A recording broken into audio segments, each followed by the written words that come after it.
आ गए हम नई वीडियो के साथ। दोस्तों, आज की वीडियो बहुत ही इंपॉर्टेंट होने वाली है। हम आज करने वाले हैं हिंदी ग्रामर।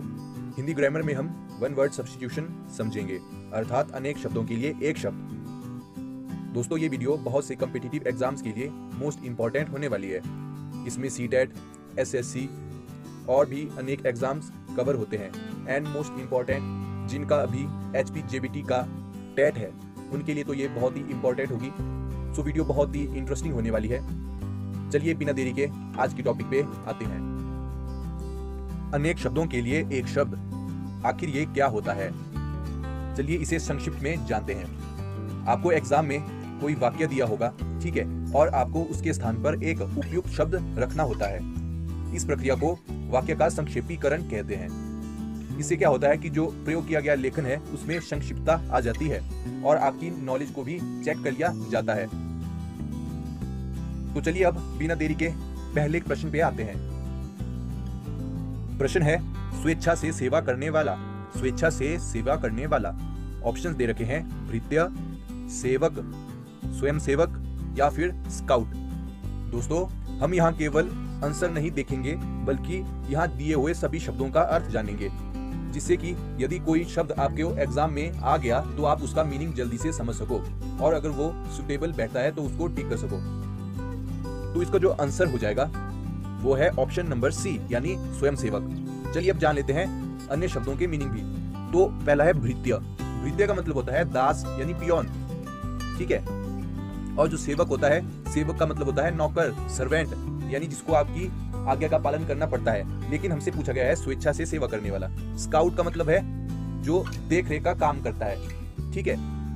और स्वयं सेवक जो हमारा आंसर है उसका मीनिंग है वॉलंटियर, मतलब कि जो अपनी इच्छा से कार्य करने के लिए आगे आता है, ठीक है। तो इसलिए यहाँ पे आंसर हो गया स्वयं सेवक। चलिए नेक्स्ट क्वेश्चन की ओर चलते हैं। प्रश्न है छुआछूत से फैलने वाला रोग। छुआछूत से फैलने वाला रोग, ऑप्शंस हैं हस्तांतरण, संक्रामक, छुई मुई या फिर कीटक। तो दोस्तों, इसका जो आंसर हो जाएगा वो है ऑप्शन नंबर बी, यानी संक्रामक। चलिए बारी बारी से इसका मीनिंग जान लेते हैं। तो पहला है हस्तांतरण। हस्तांतरण का मतलब है स्थानांतरण यानी ट्रांसफर, मतलब किसी चीज का अदला बदली। दूसरा है संक्रामक, तो हमारा आंसर भी संक्रामक है। तो इसका मीनिंग क्या होता है? तो इसका मीनिंग है शीघ्र प्रभावी, यानी छूत का रोग, मतलब जो एकदम से प्रभाव छोड़ देता है, तो उसे हम क्या कहते हैं? संक्रामक कहते हैं, यानी छूत का रोग कहते हैं। तो हमसे पूछा भी गया था छुआछूत से फैलने वाला रोग। अगला है छुई मुई। तो छुई मुई क्या है दोस्तों? ये एक प्रकार का पौधा होता है जो हाथ लगाने पे अपनी पत्तियां सिकोड़ देता है, ठीक है। अगला है कीटक। कीटक का मतलब है इंसेक्टियस, अर्थात जिसके कारण कीट बन रहे हैं, मतलब ऐसा कोई बीमारी हो गया जिसके कारण जो बॉडी है उसमें वायरस बढ़ना शुरू हो जाएगा। चलिए अब छुआछूत का मतलब भी एक बार जान लेते हैं। छुआछूत का मतलब है अस्पृश्यता, ठीक है, यानी अनटचेबिलिटी, मतलब छू नहीं सकते हो।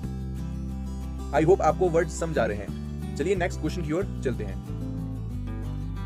प्रश्न है जो सदा से चला आ रहा हो। जो सदा से चला आ रहा हो, ऑप्शंस हैं सदैव, परंपरागत, शाश्वत या फिर सनातन।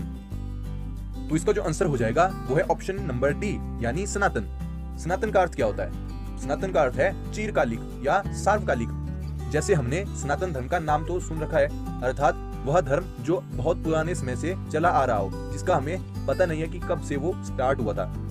सदैव मतलब हमेशा, सर्वदा, परंतु इसका उपयोग अलग तरीके से होता है। जैसे मैं सदैव सच बोलता हूँ, मतलब ये एक हैबिट के साथ यूज किया जाता है। लेकिन जो सनातन है, ठीक है, वो एक धर्म बोल सकते हो आप, ठीक है, एक समय बोल सकते हो, उसके लिए यूज किया गया है। परंपरागत।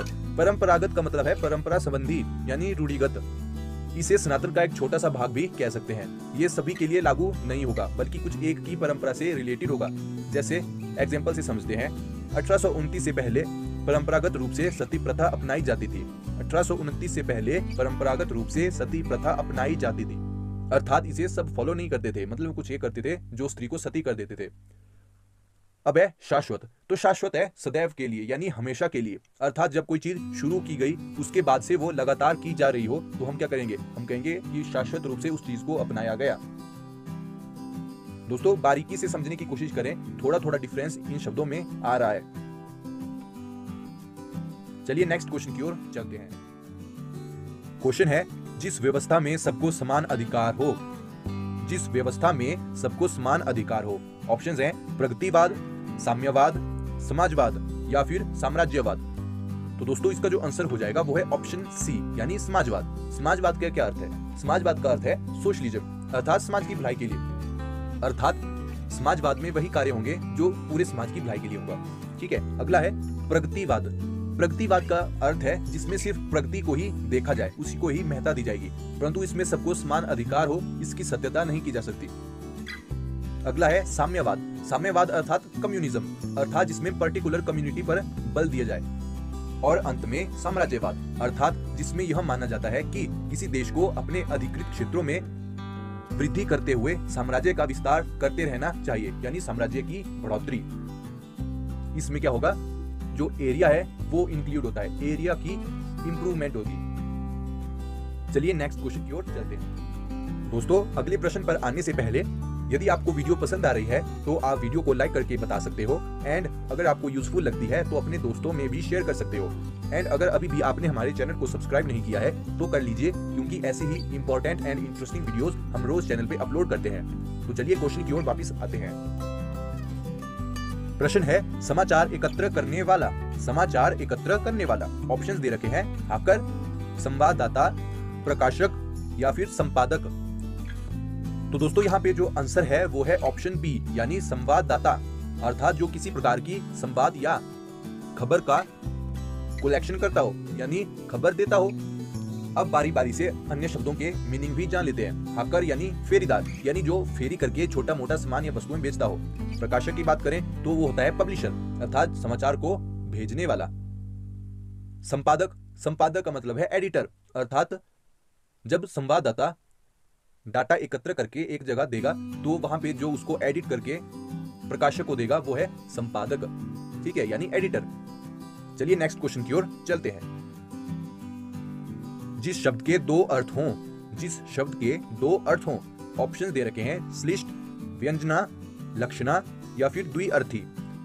तो दोस्तों यहाँ पे हम क्वेश्चन को इजी समझ रहे हैं, क्योंकि यहाँ पे ऑप्शन दे रखा है द्विअर्थी और हमसे पूछा गया है क्वेश्चन में जिस शब्द के दो अर्थ हों। और क्या होता है कि हम जल्दी में द्विअर्थी को टिक कर देते हैं, लेकिन दोस्तों ये आंसर सही नहीं है। इसका जो आंसर है वो है ऑप्शन ए यानी श्लिष्ट, अर्थात दो अर्थों वाला।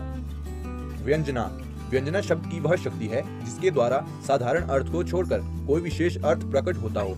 ठीक है। लक्षणा, चलिए इसे एग्जाम्पल से समझते हैं। मोहन गधा है। यहाँ पे गधा शब्द विशिष्ट पशु का वाचक नहीं, अपितु ज्ञानहीनता का सूचक है। अर्थात मोहन को कोई अक्ल यानी ज्ञान नहीं है। अर्थात जब शब्द का अर्थ किसी दूसरे रूप में लिया जाए तो उसे लक्षणा कहते हैं। अब आई बात द्विअर्थी की, मैं क्यों कह रहा हूँ कि ये गलत है।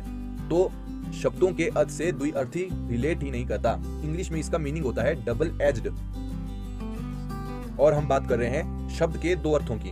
ठीक है, तो आंसर क्या था? श्लिष्ट। चलिए नेक्स्ट क्वेश्चन की ओर चलते हैं। प्रश्न है जो हमेशा रहे। तो दोस्तों अभी थोड़ी देर पहले हमने जाना था जो सदा से चला आ रहा है, तो वहां पे एक ऑप्शन था शाश्वत, यानी जो सदैव रहे, हमेशा रहे। ठीक है, यानी इसका जो आंसर है वो है ऑप्शन डी यानी शाश्वत। अमर का अर्थ क्या होता है? अमर का अर्थ है जो कभी ना मरे। ठीक है, हम क्या कहेंगे उसको? अमर यानी चिरंजीवी। अगला है चिरंतन। चिरंतन का क्या अर्थ है? तो चिरंतन का मतलब है लंबे समय से चलता आ रहा हो। कोई चीज जो लंबे समय से चली आ रही हो उसे चिरंतन कहा जाएगा। सनातन का तो हमें पता लग गया कि जो हमेशा से चला आ रहा हो, मतलब उसकी स्टार्टिंग का टाइम ऐसा होगा जिसका हमें किसी को भी पता नहीं होगा।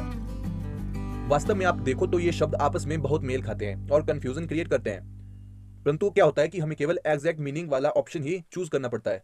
सनातन का मतलब मैंने आपको समझा दिया कि हमें इसके स्टार्टिंग पॉइंट का पता नहीं होगा, हमें सिर्फ पता है कि इस चीज को फॉलो किया जाता है, दैट्स इट। चिरंतन का अर्थ है कि हमें आइडिया रहेगा कि कौन सी चीज कब शुरू हुई। जैसे हमें आइडिया है कि महाभारत किस काल में हुआ था, या आप कह सकते हो कि हड़प्पा सभ्यता किस समय जारी थी, तो हमें एक आइडिया रहता है। शाश्वत का मतलब यह है कि हमें एग्जैक्टली पता होगा कि कब से कोई चीज शुरू हुई।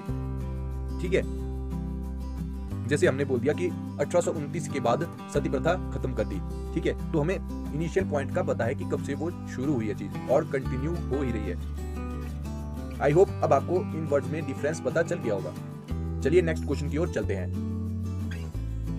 तो क्वेश्चन है 18 वर्ष से अधिक आयु वाला।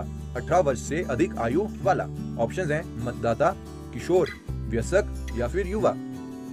तो यहाँ पे जो आंसर हो जाएगा वो है वयस्क। जब कोई व्यक्ति 18 वर्ष की आयु पूरी कर लेता है तो उसको वयस्क मान लिया जाता है, ठीक है। मतदाता अर्थात जो मत दे सकता हो, एंड इंडिया में मत देने की मिनिमम एज आपको पता है कि वो 18 ईयर्स कंप्लीट हो चुका हो। तो इसका मतलब ये नहीं है कि जो 18 वर्ष से अधिक आयु वाला हो गया उसको हम मतदाता कहेंगे, ठीक है। मतदाता का अर्थ ये है कि वो व्यक्ति 18 वर्ष पूरे कर चुका है। किशोर, किशोर का मतलब है 13 से 18 के बीच का व्यक्ति, जिसे किशोरावस्था भी कहा जाता है। युवा से तो आप सभी परिचित हैं, यानी बाली उम्र अर्थात कम उम्र वाला। तो आंसर क्या बोला मैंने? वयस्क।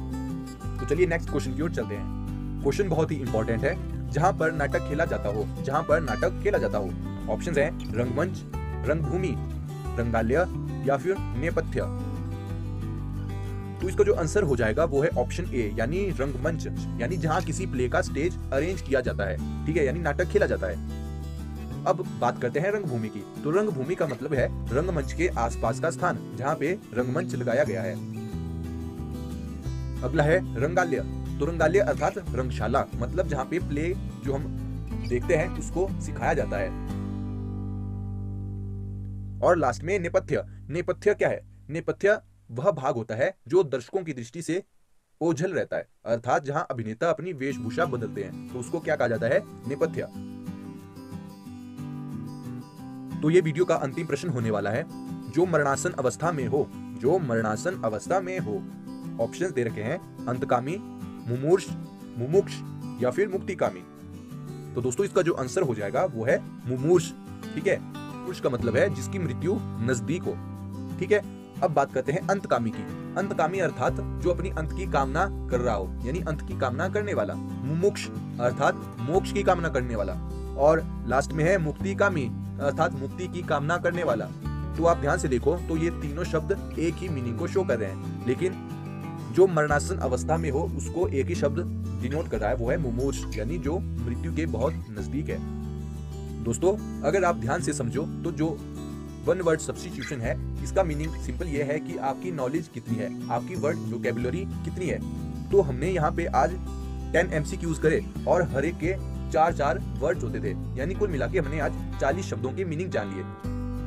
और हमको ऐसे ही करते रहना है जिससे कि हमारे जो क्वेश्चन है वो 100% श्योर हो सके वन वर्ड सब्स्टिट्यूशन से। तो दोस्तों आज की वीडियो में बस इतना ही। आई होप आपको ये वीडियो यूजफुल लगी होगी। तो चलिए मिलते हैं अगली वीडियो में।